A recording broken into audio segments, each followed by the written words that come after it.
So there does appear to be an increase in evidence that has been presented. It does appear that the low-level judges are not wanting this to be their case. But Arizona's Supreme Court has agreed to one of Trump's electoral challenges. The Arizona Supreme Court on Monday, as reported by the Washington Times, I think this is, agreed on Monday to hear an election challenge brought by the state's Republican Party chair, Kelly Ward, concerning mail-in ballots in Maricopa County. A lower court judge dismissed their case on Friday, but she took the challenge to the state's highest court and has said that the small sample of ballots and envelopes she was able to inspect shows some irregularities. The estimate from this, I believe, was that it would be enough to be able to swing the election because they'd taken a sample of the ballots and found that actually there was something like 3% that had gone to Biden that should have gone to Trump. Again, the errors only go one way. It's only towards Biden. It's never towards Trump. And the margin of difference between Biden and Trump in Arizona was 0.3%. So a 3% a sample that shows 3% irregularities, if that were to be representative of the whole, and there's no particular reason to think that it wouldn't be, that would actually swing the vote in Arizona. So it is very good to see that that's actually going to go forward, and that was only agreed yesterday. So as these things come out, I will definitely be keeping on top of this, because honestly, I'm not very optimistic, and I know that a lot of people are quite optimistic and they're cast certain. And it's not that I don't think Trump could win or shouldn't win or something like that. It's just I don't know how predictable that that this is. I think that this is fairly unfounded territory, and if there is a wide scale, how did Biden, the largest and most inclusive voter fraud organization in the United States, in the history of the United States, if, as Joe Biden said, that he had created this, and this is all of these irregularities and all of these whistleblowers coming out and saying, look, I was told to commit fraud.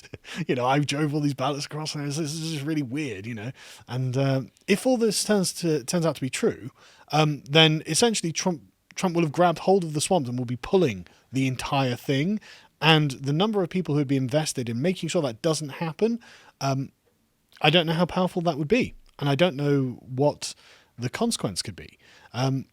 Anyway, moving on to Nevada, an appeal has been filed after the case of Law versus Whitmer was filed earlier and rejected. But an appeal has been filed there, so we'll see what happens. The campaign, as reported by... I don't know, actually. Who reported this? Can you scroll up a little bit? So I want to make sure... CBS, is it? Right. Right, okay. So this was reported by them and alleged that there were large swathes of illegal voting in a machine in Clark County that scanned mail-in ballot signatures that had low setting for verifications. Judge James T. Russell ruled against the Republicans, however, writing in an order released Friday, said that they do not prove under any standard of proof their sweeping allegations. I mean, I'm genuinely curious at what standard of proof that they would have required.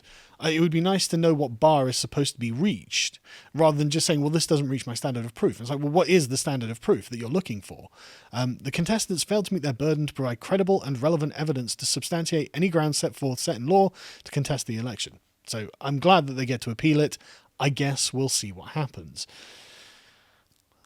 So the media has not been taking all of this very well. They've acted as if this is all categoric. The election was over when they called it. There's nothing more to say. Everything that the Trump campaign is doing is conspiracy theory. It's all fraudulent. Every one of these witnesses is a liar, I suppose. All of these anomalies can be ignored, I guess. I don't really know. But one of the funny things about this is the Washington Post is taking this particularly hard. So they wanted to know, did the Republicans think that the election was stolen? Because, I mean, how dare you? How dare you not agree with us, sir? We have said, we have called it. We've called them conspiracy theorists. You should believe us. Well, that's a good question. So they got a team of 25 journalists to email all of the Republicans in the House and Senate, 249 of them. Only 27 of them acknowledged that Joe Biden had won. Most of them didn't reply, and 2 Republicans replied back saying, no, Trump won. And so they're furious about this. And this is what they say. The results demonstrate the fear that most Republicans have of the outgoing president and his grip on the party. Well, that might be what it demonstrates. It also might demonstrate just how much concern there is surrounding this election, and the reaction from the establishment, from the Democratic establishment, the media, and various politicians serves to kind of highlight the hang on, why are you so eager here? But Trump probably didn't help his case here by tweeting out, "I'm surprised there are so many. We have just begun to fight. Please send me a list of the rhinos, the Republicans in name only." That actually kind of reinforces what the Washington Post is saying about, that demonstrates the fear of the Republicans have of the outgoing president. So I guess we'll see.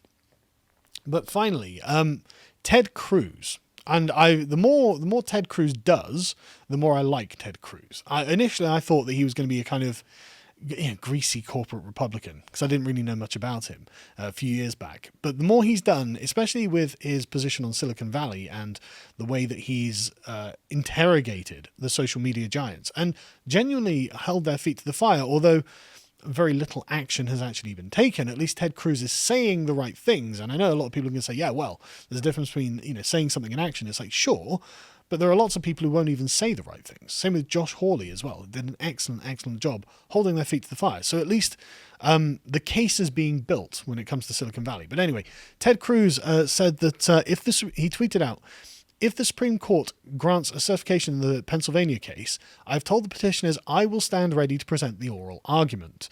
Because of the importance of the legal issues presented, I've publicly urged the Supreme Court of the United States to hear the case brought by Congressman Mike Kelly, additional congressional candidate Sean Parnell, and state representative candidate Wanda Logan, challenging the constitutionality of the POTUS election results in Pennsylvania.